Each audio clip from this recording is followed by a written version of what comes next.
Los Angeles, the autumn of 1968. A Wednesday evening in a private gymnasium on the north side of Culver City, 2 blocks from the intersection of Washington Boulevard and Overland Avenue. The building had been a commercial laundry before someone had stripped it to the walls and the concrete floor and installed the equipment that now filled it, a full-length padded floor running 30 feet along the east wall, 4 heavy bags suspended from ceiling mounts along the west, a speed bag station in the corner, and a single wooden bench along the south wall, where people who were not currently working could sit and watch without being in the way of people who were. The light came from industrial fixtures mounted to the exposed ceiling joists, the kind of light that shows everything without flattering anything. There were no mirrors. There were no motivational placards. There were no photographs of famous fighters on the walls. The walls were concrete block painted white, and the only thing on them was a clock mounted near the door. A plain institutional clock with a red second hand that moved in discrete jumps rather than a smooth sweep. The clock said 7:14. The second hand moved to 15, to 16. The building was quiet in the way that buildings are quiet when the people inside them are focused on something, and the world outside does not exist for the duration of that focus. Bruce Lee had been in the building since 6:30. He had been working alone for the first 20 minutes, moving through the specific warm-up sequence he had developed over the previous 3 years. A sequence designed not to prepare the body for exercise in the general sense, but to prepare it for the particular kind of work he was going to ask of it that evening. He was 27 years old. He was 5 feet 7 inches tall, and he weighed 140 pounds. And he had, in the previous 18 months, arrived at a place in his understanding of fighting that he found difficult to share with anyone who had not also arrived there, because the language for describing it did not quite exist yet, and the demonstrations of it required a partner who could receive what he was demonstrating without flinching or cooperating, both of which distorted the information. He had been looking for partners who could do this for 3 years. He had found 6. The 6 men were not a school in any formal sense.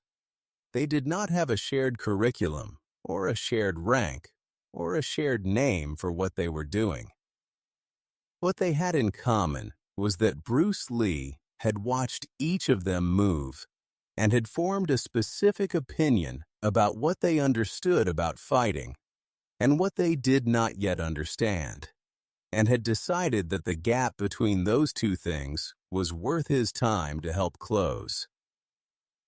He worked with each of them differently, depending on what the gap was and what kind of work would close it most efficiently. With some of them, the work was primarily technical. With others, it was primarily conceptual.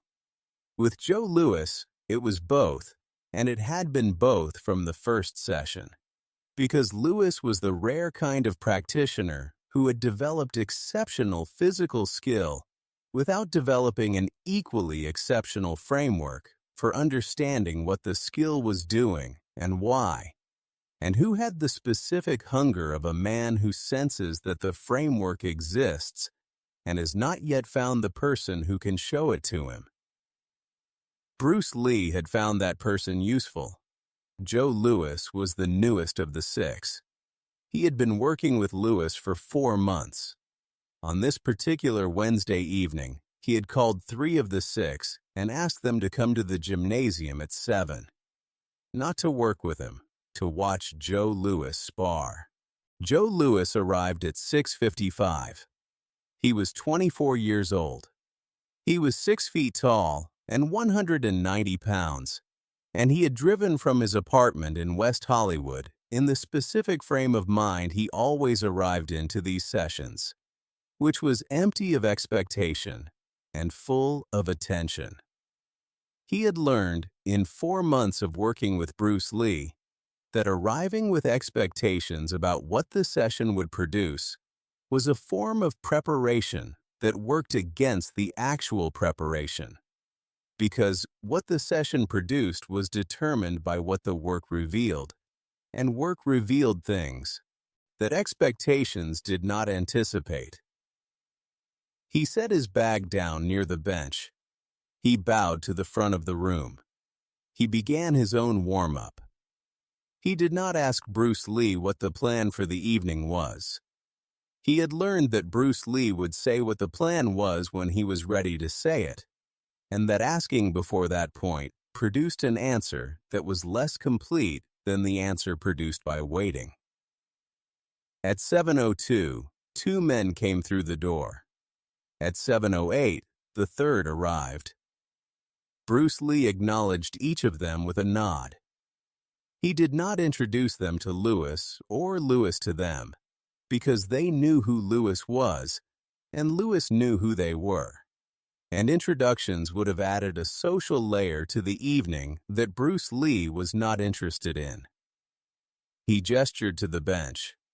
The 3 men sat. Bruce Lee looked at Lewis. He said that he wanted Lewis to spar. He said it the way he said things when he had thought them through and arrived at a specific intention and was now communicating that intention precisely. He said that he wanted Lewis to spar against all 3 men in sequence. 3 minutes each, 1 minute between rounds. He said that the 3 men on the bench would take turns and that Lewis should treat each round as a complete thing rather than a warm-up for the next one. He said one more thing. He said that he would be watching and that Lewis should not watch him watching. He said this because he had watched enough people perform under observation to know that the awareness of being watched changed what people did in ways that were sometimes larger than the people themselves understood, and that what he wanted to see this evening was not what Lewis did when he knew Bruce Lee was evaluating him, but what Lewis did when the evaluation receded into the background and the work itself became the only thing that existed. He said this last instruction in the tone of a man who has observed that people change what they do when they know they are being evaluated, and who wants to remove that variable from what he is about to see. Then he walked to the south wall and sat down on the floor with his back against the concrete and his knees slightly bent and his arms resting on his knees and his eyes on the padded floor where Lewis was standing. He did not bring a notepad. He did not bring a clipboard. He did not bring anything that would suggest he was recording observations in the conventional sense. He sat against the wall the way a man sits when he intends to watch something with his entire body and not just his eyes. The first round began at 7:13. The man who stood up from the bench and walked to the padded floor was named David Chow. He was 30 years old, 6'2", 185 pounds, a practitioner of Hung Gar Kung Fu who had been training for 14 years and who moved with the specific controlled power of a man for whom the connection between intention and action had been refined to a very short interval. He and Lewis had worked together twice before in this gymnasium and had a specific understanding of each other's tendencies that made the first 30 seconds of the round more informative than the first 30 seconds of a round between strangers. Lewis took his stance. Chow took his. The clock on the wall showed 7:13 and 20 seconds when the round began. What happened in the following 3 minutes was not a fight, in the sense that fights are usually understood. It was a negotiation conducted at high speed about distance and timing, and the specific question of what happened when a system built for one range encountered a system built for a different range. and neither system was willing to concede the negotiation. Lewis controlled the outside range with a lead leg side kick that he threw 5 times in the first 90 seconds, each one landing at a slightly different angle, each one gathering information about how Chow responded and adjusting the next one based on that information. Chow worked the inside, trying to close past the kick and get to the range where his system was designed to function. He succeeded twice. Both times, Lewis disengaged before Chow could settle into his preferred position. At 7:16 and 20 seconds, Bruce Lee said, "Stop." He said it quietly, and both men stopped. The first round was over. Along the south wall, Bruce Lee had not moved. He was still sitting with his back against the concrete and his arms on his knees. His eyes had not left the padded floor for 3 minutes. The second round was with a man named Tommy Lee, no relation to Bruce, who was 26 years old and had been training in Jeet Kune Do directly under Bruce Lee for 11 months, and who therefore moved in ways that reflected Bruce Lee's own movement more closely than anyone else in the room. This made the second round a different kind of test than the first. The first round had been Lewis against a system he had encountered before in training contexts and had a developed response to. The second round was Lewis against a system that was designed specifically to remove the responses that other systems had developed, because Jeet Kune Do was built on the principle that every system has a preferred response, and that the way to defeat a system is to remove the conditions that trigger that response. Tommy Lee had been trained to do this. He had been trained by the man who invented the principle. What Lewis was going to face in the second round was not a style or a technique, but a philosophy of fighting made physical. And the question the second round would answer was whether Lewis's system could function against a system that was specifically designed to make other systems not function. The round lasted 3 minutes and was technically the most demanding of the 3, because Tommy Lee understood Lewis's tendencies from watching the first round and adjusted his approach based on what he had seen, which meant Lewis was working against someone who was adapting in real time rather than operating from a fixed strategy. Lewis adapted in response to the adaptation. The round produced 4 exchanges that each lasted between 4 and 8 seconds, and that each contained enough information for a serious practitioner to study for an hour. Bruce Lee watched all 4 from the south wall without changing his position. The second round ended at 7:23. The minute between rounds was used by Lewis to shake out his hands and adjust his breathing, and by the 3 men on the bench to exchange looks that said things they did not say out loud, because the gymnasium was a room where what was not said was considered to carry more weight than what was.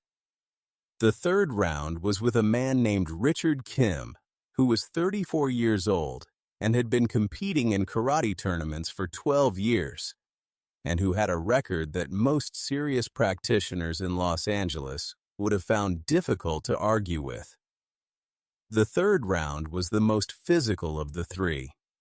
Kim committed more than Chow or Tommy Lee had committed, driving forward with the specific pressure of a man who has decided that the only way to find the answer to the question the first 2 rounds have raised is to close the distance completely and see what happens there.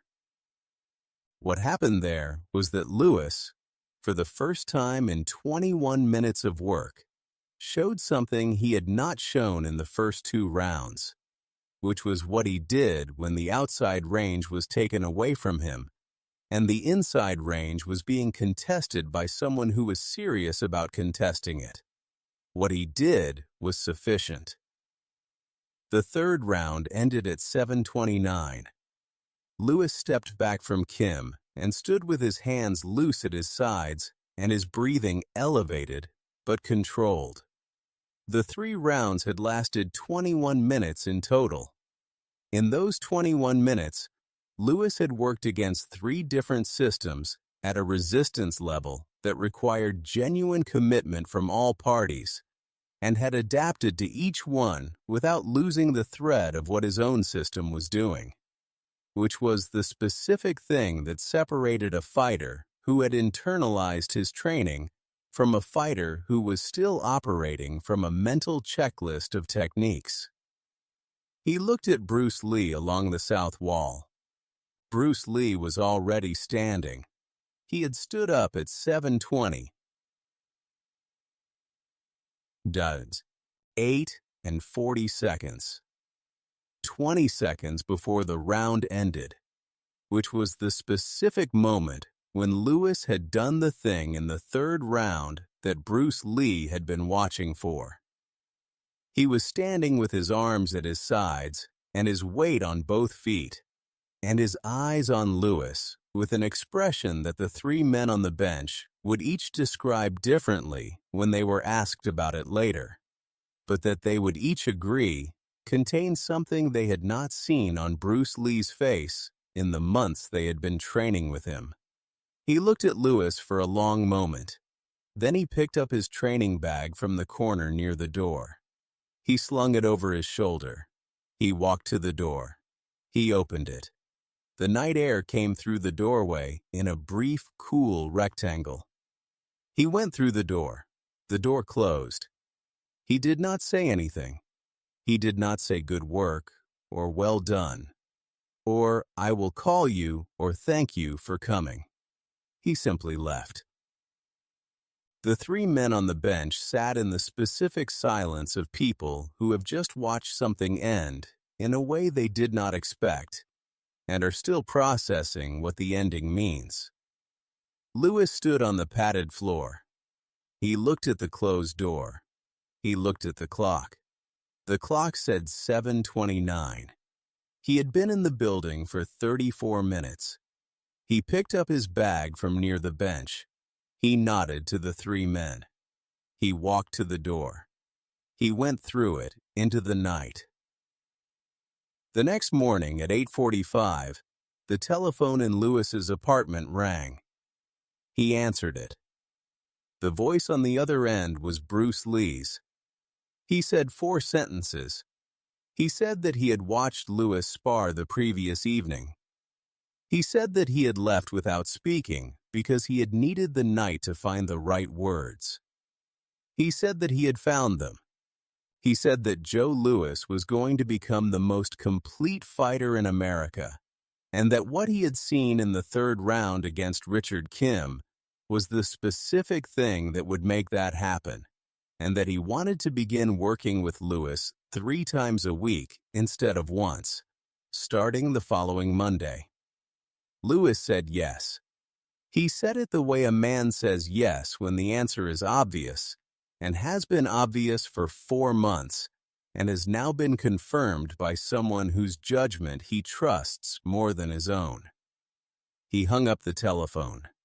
He sat in the specific quiet of a man who has just been told something true about himself by the one person whose assessment he would have trusted above all others, and who is sitting with the specific weight of that truth, which is heavier and more sustaining than any form of praise. Outside his apartment window, the morning traffic on Santa Monica Boulevard moved in the ordinary way that traffic moves, indifferent to what had just been said in the room above it. The call had lasted 4 minutes and 12 seconds by the clock on the wall above his telephone. The 4 sentences Bruce Lee had spoken in those 4 minutes would shape the next 5 years of Joe Louis's career.